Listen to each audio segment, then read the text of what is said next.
Back to X Black Box. It's your boy Juju. What's up? What's up? It's your boy Lip in here again. You already know it. And today is what is beef? Hip hop beef, rap beef, flipping patties beef, whatever kind of beef you want to call it. Grilling up, cooking it, eating it, you know.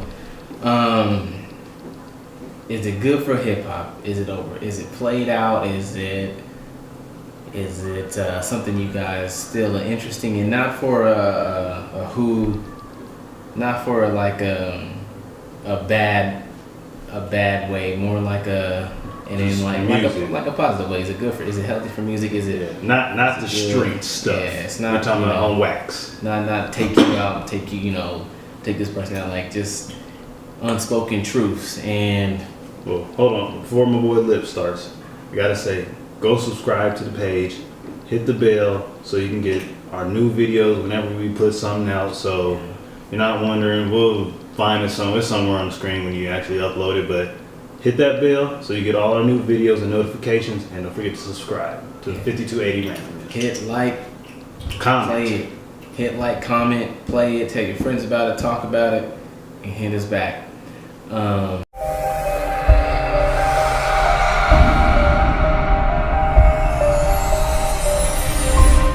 So, with that said, we have a new hip hop. It was not even a new hip hop beat. This is coming back from, I believe, in '02, where the beef originally started with Lil Wayne and Pusha T, and then Drake took some shots, and it's kind of been stemming. So here we have the story of Adi Don, which is Pusha T's diss to Drake, I'm all over the place, y'all. Diss. Yeah, the diss. It started from Drake's diss of Pusha T, Duppy. Pusha T had Adi Don, and then Drake had Duppy. Yeah. But remember, Drake fired the first shot. Yeah, he came out, he hit it with Duppy, and which was kind of like, here's the thing with Drake this is where my argument is. He is a very successful commercial rapper. As far as going toe to toe with some of the heavyweights like Eminem, Pusha T, Common, who he never responded to, by the way, at all when Common dissed him, and he never responded. He just quit the beef. But he is successful, and he's so successful whereas he could drop something as simple as Duppy enough for his fans to understand and declare him the winner. So when Pusha hit back with the story of Adi Don, it was the only thing Drake can do to redeem himself is pull up and fight Pusha T. Terrence. Pusha T, beef, Lip will tell you, usually in beef, people will drag this out, talk about the money. I got guns, I got cars, I got yada yada, and they'll take a couple jabs at you, but it's like Pusha T just went lyrical. Oh, you deadbeat father. Oh, you quit Nike and now you got something else. I mean, he just went straight for the punch. I mean, it wasn't no floating around. He just yeah. He Mike Tyson him. I'm like, wow, just dropped him in the first 10 seconds. It was boom. I was like, it's at a point I would feel like everybody said, you gotta fight this man, Lip. You got to. And here's the thing. You a deadbeat father, I seen a comment on Facebook because I was looking at the threads where everybody was talking about it and getting people's thoughts and where they stood and who they felt like was winning and who wasn't. I seen a comment. He was on Drake's side. He was like, he was talking about Pusha T's diss was whack, and he's like, it was gossip. But I'm thinking to myself, how can Drake said? No, that's what this dude said on the thread. Oh, I thought you were like Drake. He commented on it. Some dude, I don't even know. Yeah. He said that Pusha T's Adi Don diss was whack because he called it gossip. But I'm thinking to myself, Drake doing the same thing. Yeah. But see, that's what I mean. Like that's where Drake's fans are at. Like he could drop something so simple. And then people would be like, "Oh, he dissed you. He ran you through. He destroyed you, man." And I'm like, "No, man, your boy got ran through like a hooker on Colfax. It's over. That's what I'm saying. It's over." The diss between when Drake went at Meek Mill, whether it was him or Quentin Miller writing the diss, it didn't matter. Like Drake, he went to another level and just took off. It's like Remy Ma with what's her name? Was it Nicki Minaj? With Nicki Minaj, just obliterated. But I mean, here it's just like this little vibe song, took a couple jazz, but like I said, your boy Pusher, he just it wasn't no playing. That's what he was saying on Breakfast Club. You know, he's like, ain't no playing. Drake ain't on level. This is the thing that really irritates me, and I guess it put in a lot of significance of things as far as like arguments comparing who's better and whatnot. Anytime the respective fans have to bring in how many millions a person has or how many albums are sold, the person you're defending has automatically lost. And that's what Drake did. Because anytime you got to reference your millions or anything like that, it don't mean nothing, because it's like that's like reminding a millionaire they're a millionaire. They know that. They don't care. Like, I'm not gonna walk into a rap battle, talking about how many millions of albums I sold. That's why I'm better than you. I got a rape, but you know the other person go buy a rape Exactly. with you. Like that's like me walking on stage, getting ready to rap battle Eminem, and Eminem destroys me.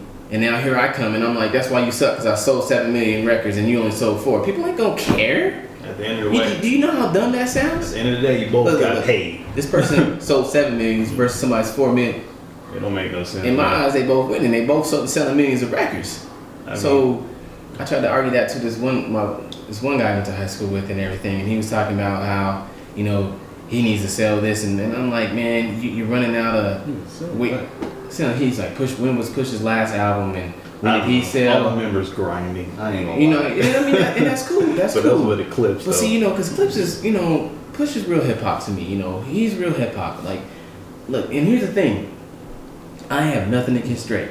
I have nothing against him, man. I like, you can't to deny that Drake can make hits would be foolish, you know, because Drake can make hits. I have nothing against him, except for I think he's just out of his league. He's in a bigger pond with bigger fish, and this ain't Meek Mill. You know, Meek Mill was, I mean, they're like kind of on the same level. It was like, who's going to out commercialize the other person, you know? Yeah, I mean, you think about like with Meek and Drake, you know, Meek was going through some things. Yeah. Like you trying to put this dude away back to jail, and he's dealing with court. The last thing he's worried about is somebody dissing him, or I'm sure it was eating at his brain and his psyche. But you know, he's worried about some judge trying to frame him because he won't go along with what she's saying and finna put him back in jail, and he's been on probation for like 10 odd years. So Drake would be the last thing on my mind. I'm fighting for my life, not to go back to jail. I mean, I think he had a lot going on too with that battle. But I mean, like Meek is still, I like Meek. He's cool too, you know. He comes straight from Philly to battle raps, man. Come on, Drake. Yeah. He can't see Meek on some real stuff. And honestly, like I think, and then you got that big elephant in the room of, I mean, people do have ghostwriters and things like that. So, you know, it's hard to say. Here's where I feel like Drake lyrically will not produce as like Pusha T or the heavyweights, is because he has a ghostwriter. So who the lyrics he's saying, are those his or are those his ghostwriters? You already spilled the wine on the shirt. You already stained on him. So it don't matter what, if he wrote them or somebody else, they gonna think somebody was a ghostwriter. I don't care what people say, you know. And you know, people should always remember when it comes to this beef stuff, you know, and rap, it gets blown out of proportion. I mean, you had the East Coast, West Coast, you had the Ja Rules in the 50s. You had all this stuff. Like, man, we don't want that beef stuff no more like that. We don't want people getting hurt in the streets and all that, but a good, healthy beef. Keep it on wax. That's the foundation of hip hop, and where hip hop started. Not rap, hip hop. Was battling back and forth, talking about your shoes, how dusty you were, your girl, what you got, what you don't kind of got.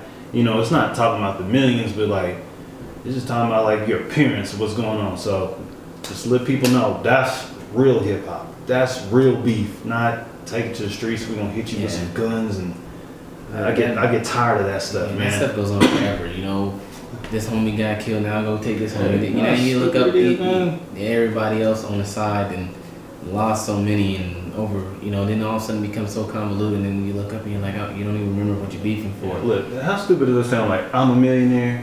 You a millionaire. So We risking our life to send such and such, my friend, you such and such your friend, to fight each other. When we see each other, we gonna hit each other or do something stupid and risk losing everything. Now here's another thing. That don't make no damn sense. Here's another thing that is out there floating around is Pusha has on tweet. He said that Drake has shopped $100 grand around for somebody to dig up some dirt on Pusha T. Now, I don't know if that's real. That's just alleged. But if that is indeed the case and the facts, that just tells you right there. You already lost. Like, man, Drake took that L, man, that big L, and then he also called it. He says I'm ready for whatever he comes back. See, y'all, Push already went that hard off the bat. He's ready and anticipate anything that Drake's getting ready to come up, cooking up with, whatever the case may be. No dirt. And that's what and then Push said. He goes, it's crazy that you're looking for skeletons that don't exist. You're trying to create skeletons that don't exist, and it's just not there. But Push. Was it Kev on stage? He said, "Man, you messing with a man in 2018 that still got braids." He needs to test it. No. Ever, like dude grew up on Degrassi. His mom was she was doing pretty well off in Toronto and everything. So his gangster's never been tested. Therefore, people question if it is even really there. Pusha T, on the other hand, I mean, he's rough around the edges. He had a whole different walk of life than Drake. So that gangster's there, has been tested. So is the grit, the grawl, the grittiness, it's all there, and you can hear it in the delivery, the lyrics, everything. And then not just that, the metaphorical sense where it's Pusha T is at, and the things that he says is just way deeper than anything that Drake can probably even touch on. Like Drake can drop simple, lines and stuff, and it's like the dude talked about your daddy leaving your mama, Drake, and then you doing the same thing. Let that boy come home. Yeah, you a deadbeat father. I'm like, shit, man. You like, oh, damn, like just killing you. And you cleaned her up for Instagram, got the stench on her. Boy, it just was. I heard Duppy like twice, and Pusha T's just pushed Duppy out of my mind. I'm just like, I forgot all about Duppy. I was like, this is like, well, I nod my head. Okay, you got a couple jabs at Pusha. I forgot all about Duppy. I was like, Duppy, what? Guppy? You talking about baby fish? Oh, you better go find. You better find Nemo, because Drake, you took an L on this one. Like, I'm sorry. L. Now, I mean, as far as like, it ain't gonna hurt your career, but. And then another thing that I really, I mean, it really, I think a healthy beef is good for hip hop. It's gonna keep sales going, and all those things. And they were saying Pusha T was doing it because he has an album on the way. I think the next couple months. Yeah. So they were saying he's trying to get promotion, but I mean, you really can't get promotion if somebody took shots at you first. Even if he is chasing the clout, whatever. Here's the thing. Do y'all remember way back in, I believe, when Kanye dropped the Graduation? Y'all remember him and Kanye and 50 were beefing? Then they came out and said, we're gonna do a thing here. That was the one that said we could sell more albums. It was Graduation, and I forget 50's album at that time. I forget. I think it was The Massacre. I think. Yeah, I think it was The Massacre. Yeah. So it was who's gonna sell more, right? Well, all the radio stations were keeping tabs on who was selling more. Well, there came a point in time, I believe, that on the day of release, Kanye was at 800,000 on Graduation, and I believe 50's Massacre was at 300 or 5. And I believe at the end of the day, that tally Kanye did win. I think he moved like 1.1 million units in one day, and 50 only moved I believe 500,000 or 800,000 units at the end of the day. So Kanye ended up then winning, but it's just a little healthy competition, and people are talking this and that about it, and it's just like don't knock it. Just let them do them, and let them do it. I think it's healthy, because as long as it stays in the positive manner, well, I don't know how positive it would be after you drag somebody's mom and dad, but like, as long as it's not in the streets and people not physically touching Push's camp and Drake's camp, and things are getting all excuse me, that's the out of sorry, that's my kitten. She's learning her jumping and claws and all that, so excuse my kitten. But As long as nobody from the camps, take it personal and start beefing and shooting and stuff. Just it's personal. Yeah, I mean it is personal. Yeah, as long as there's no physical altercation. But I mean, at this point, it's like I don't know. Everybody's like, well, Drake never should have brought his fiance into it, and that's true. But when you going for the gab or not gab, but when you going for the punch, the knockout, you don't let nothing back. Your kids, your mama, your family, but don't get mad when people start swinging back. And they start taking shots at everything, everywhere you go, everybody associated with your past. I mean, I just seen some clip on freaking World Star. They had, I don't know, some little video Drake was in. He must have been doing some kind of movie or show or for somebody, but he ends up grabbing some dude's ass or something. I was like, what the hell? I was like, wow. And the blackface thing too that you see on everybody's memes and stuff on the internet. And it's like, well, this is beef, man. And apparently, it was a project that him and some people in high school were working on, and I'm not sure the guidelines about it, but it's just more ammo for pushing. Yeah, that's all it is. Everybody thought it was photoshopped because it was on Instagram, and somebody's like, why would Pusha do this to Drake? And then Pusha himself personally responded to that person with, nah, this is Drake. And then people were looking like, oh man, it really is. And like, Drake, what are you doing? What happened? Like, what's... Hey man, rap beef is just like political beef. You better be ready for every skeleton to come out the closet. Your past will haunt you. People never liked you, to mess with you in your past, to tell everything about you to somebody that's willing to pay or willing to hurt you in any other way. So, man, you gotta be careful if you beefing with somebody on wax, because just choose who you beef with wisely. Sometimes it is best to be quiet and just walk away, because when you messing with certain people, they'll take it to another level, and sometimes it ain't worth it, man. I think, I just think like at this point in time, Drake for a while has gone uncontested. Wayne has kind of, went under the radar because he's dealing with everything on that legal side with him and Birdman, and so I mean, really right now, other than honestly, like other than the Migos. Like, nobody really is killing it commercial-wise, other than Drake. Drake has, like, he had the Apple deal. He has the Adidas. Yeah. What else? He has the OVO. He's killing it. Like, he has a lot of things. Right now, he has gone uncontested for a long time. And then he was riding that success of that beef with Meek. And then he went back to back. And then it was like, so he... in his mind, you had like magazines calling him, he cemented himself as a front runner, the league, this new school or whatever you want to call it, whatever. Yeah. One of these, I guess it could have put a thrust him into, putting himself into the heavyweight. And once I became aware of the beef and everything, I was like, oh, without a doubt, Pusha will destroy Drake. Because, Drake ain't about that life. No. Like them raw lyrics, like, how I judge hip hop and artists is lyric potential. Mm-hmm. Like M will always forever be in one of my top 5 because lyrically and metaphorically he is just light years ahead of this competition. One of the elite.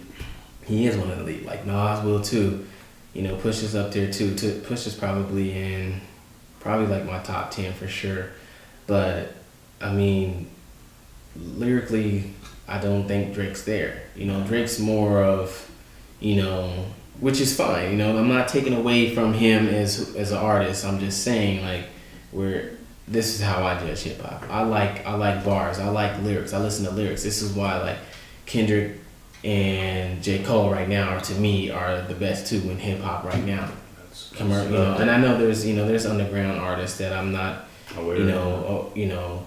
giving credit, and no shade against them at all, but I'm just saying like as far as a commercial route and everything like that, Drake and J. Cole are probably, the front runners running too right now. They're riding that wave. They are, and that's just how I do it. So like I'm interested at this point to see what Drake's gonna come back with in a response. If he's gonna come back with a response. Yeah, don't pull a Remy Ma, Drake. Hit him first hard the first time and come back second. Just trash. Don't do it. Don't do Drake. But I wonder, because everybody was saying when Push did that little diss. Well, it really wasn't even a diss. He was just he was doing that interview, and he said what he said, and then Drake came out and dropped Duppy. And then Push was like, oh, wait a minute. And then he dropped that heavy hitter. I mean, Drake came back with that real quick. And everybody's like, people were betting that Drake would drop something by the weekend. I mean, it's Monday and ain't nobody heard nothing out of his camp. You know what, Drake? All I say is choose your enemies wisely. How you come back with something? How you come back with that, dude? How you come back with something how would you respond to Push's? How would you? Roll him up. Come on, son. At this point, he might as well just call for ones. All Drake can do at this point is call damage control. Yeah. That's why he's came out with something that he's had receipts for taking care of his child with the Canadian French porn star. He's showing that he's been giving her money since she's been pregnant. He's been around the baby a couple times, have her making statements. Anytime you do that, you lost. You know you lost. You man. lost. You're doing damage control. So you proving stuff to people that don't really even care. It's just dog, how you gonna respond? How you really gonna respond? I'll just be like, you know what? I'm a millionaire. I'm good. You took this one. You know what? Next year, a couple years, they ain't gonna remember this. I'm gonna get in beef with somebody else. Yeah. I'm gonna win that next one. Let's take this L and chuck it up. I'm gonna go to the Bahamas or some shit. Go call Riri. That's all I would do. But that's all I got to say on the state of beef and hip hop. You got anything else, Lit? I think it's healthy. I think it's cool. I do think it's good. I want to see what Drake's response is. I hope it's something better. Come on, Quentin. Rooting for you, man. I want to see what his response is gonna be, and as well as Pusha's. I want to see how this is gonna develop and what'll end up. Then is this just gonna be the summer of Pusha versus Drake? I mean, what's gonna happen? I want to see. I really want to check it out and see what's gonna happen. Here, y'all. And another thing, y'all can like both. Y'all can like Push. Y'all can like Drake. True. It ain't gonna hurt. It ain't gonna hurt your cred. It ain't gonna make you look like less of a hip hop head or etc. Whatever. You can appreciate them both, cause I do. Cause I'd be a lie to stand here and say that I think Drake is whack. Don't let anybody tell you who Drake is cool for what Drake stands for and everything he's brought into the game. Because you gotta admit, dude is killing it. Dude is killing it. So I just think that him pulling in his if you gonna pull in somebody's fiance and talk about somebody's family, you best better have some shit up your sleeve. You best better be ready for what comes along with that. Everybody know you leave family and kids and all that shit up out of it. Yeah. Drake was totally unprepared for the response from Push, but you gotta be ready for that kind of stuff. When you pulling the punches and you pulling it out, you gotta be ready. So on that note, we're gonna say don't forget to check out our podcast on SoundCloud. Check it out, y'all. Come on, everybody, subscribe, like, tell your friends, watch, all that. Follow. You catch us on the gram. Talk about it. Facebook. Be about it. Be about it. We're on Facebook on 5280 Randomness. Same on Facebook, Snapchat, Instagram, but catch us all on there. We've been shifting more towards Instagram and Snap, so we'll be here and there on Facebook, but we mainly gonna be on Instagram and Snap. But y'all just catch us, man. But it's like, subscribe, comment. That's right. It's your boy Juju. We out.